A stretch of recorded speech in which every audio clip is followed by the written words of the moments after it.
上次同大家煎牛扒，今次可以煮個配菜。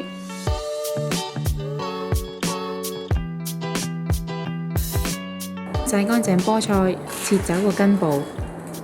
先煲水，等水滾之後落菠菜焯1分鐘。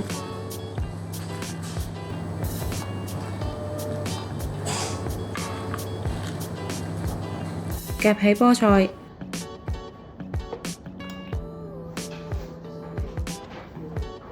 浸喺室溫水大概2至3分鐘降溫，咁樣可以令菠菜唔容易變黑。撈起菠菜之後，扭乾水分，切小段備用。喺煎鍋先加牛油，開細火，將牛油慢慢煮溶，再放入切碎嘅洋蔥，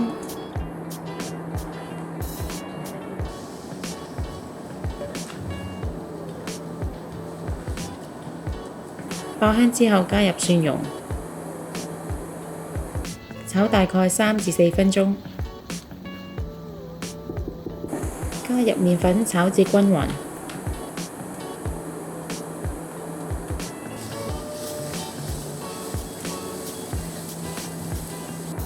再分次加入牛奶撈勻，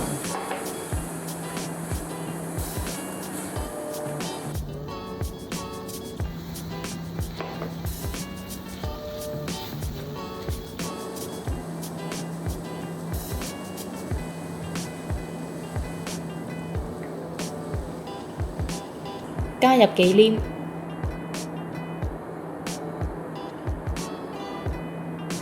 鹽、菠菜同芝士碎，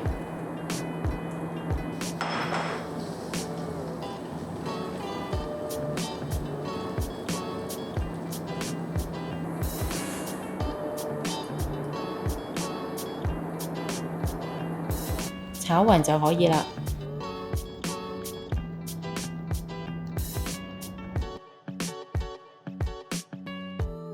鍾意我哋條影片嘅朋友可以 Like、Subscribe、Share，